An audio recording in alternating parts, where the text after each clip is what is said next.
Selamat pagi, saya Carla Hermawa dari kelas 9, nomor absen 5. Pada kesempatan kali ini, saya ingin mengerjakan penilaian akhir semester PKN dan agama.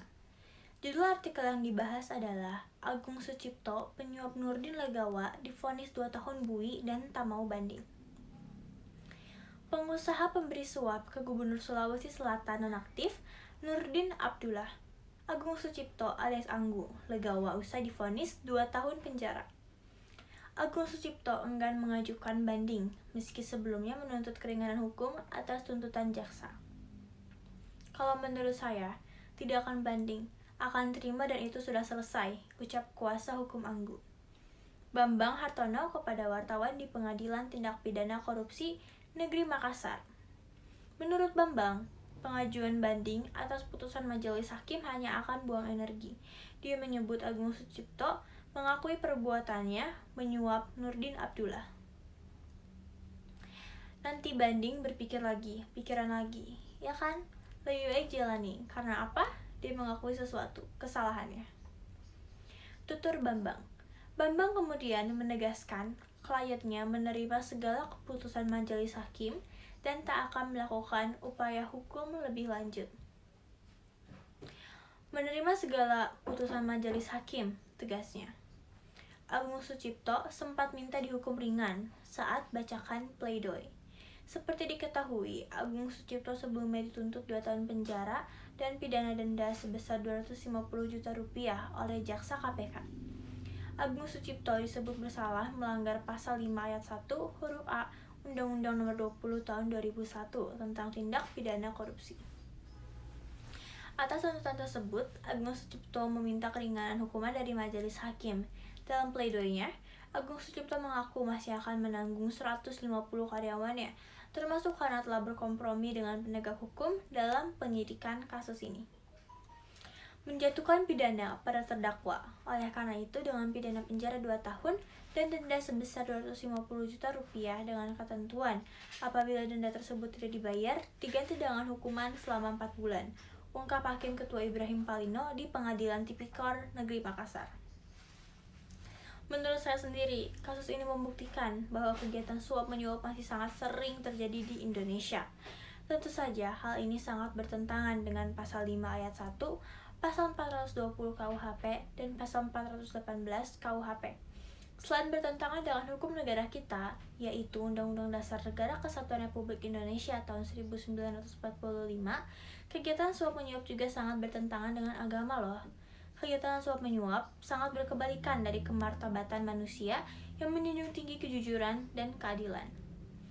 Setiap agama mengajarkan keadilan dan kejujuran, dan selama saya hidup sebagai seorang Katolik, saya juga dibimbing sejak kecil oleh gereja untuk selalu menjadi orang yang dapat bertanggung jawab dengan menerapkan sikap dan kebiasaan untuk selalu jujur dan adil.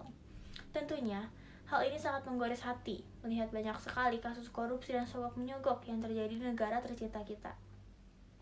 Ini bertentangan dengan 10 perintah Allah, karena kasus sogok menyogok maupun korupsi sama saja dengan melawan perintah Allah yang ketujuh yang berbunyi, janganlah mencuri, dan sogok menyogok demi sandiwara untuk kesenangan sendiri sangat bertentangan dengan perintah Allah yang ke-8 yang berbunyi, jangan bersaksi dusta terhadap sesamamu.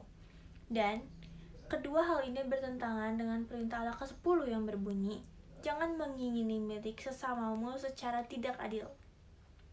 Hukum Allah juga yang diberikan kepada Musa bagi umat Israel melarang penerimaan suap, sebab suap membuat buta mata orang yang melihat dan memutarbalikkan perkara orang-orang yang benar, berdasarkan Injil dari Keluaran bab 23 ayat 8. Peraturan yang sama diulangi dalam Ulangan bab 16 ayat 19. Janganlah memutarbalikkan keadaan, janganlah memandang bulu, dan janganlah menerima suap, sebab suap membuat buta mata orang-orang bijaksana dan memutarbalikkan perkataan orang-orang yang benar. Dampak negatif dari suap menyuap ini dijelaskan dalam kedua perikop ini. Suapan menyimpangkan keadilan dan membutakan hikmat dan kearifan. Suapan menguburkan kebenaran dan menyimpangkan keputusan mereka yang seharusnya bersih di hadapan Allah. Hukum itu berlanjut menjelaskan kasus suap menyuap terkait pembunuhan orang yang tidak bersalah. Seperti seorang hakim yang menerima suap untuk membunuh orang yang tak bersalah. Sama bersalahnya dengan pembunuh bayaran, ia harus dikutuk berdasarkan Kitab Ulangan bab 27 ayat 25. Adapun peristiwa di mana hukuman sementang disuap dilanggar, dan dampaknya menimbulkan malapetaka. Kedua orang yang bersaksi palsu menuduh Nabot berdasarkan bab 1 Raja-Raja ayat 4-16, dan mereka yang bersaksi palsu menuduh Stefanus. Kemungkinan besar disuap. Dalam kedua peristiwa itu, seseorang yang tak berdosa dibunuh. Ketika pejabat menerima dan memberi suapan, kejahatan akan timbul dalam masyarakat. Raja yang adil memberikan kemakmuran kepada rakyatnya, tetapi yang menuntun suap menghancurkan negaranya. Suap menyuap adalah salah satu sifat masyarakat yang korup. Maka dari itu, mari kita berusaha menjadi pelajar dan bertanggung jawab, bersikap adil dan jujur, supaya kita dapat berkontribusi dalam pemberantasan korupsi dan ketidakadilan di negara Indonesia ketika kita tumbuh dewasa nanti. Sekian dari saya, terima kasih.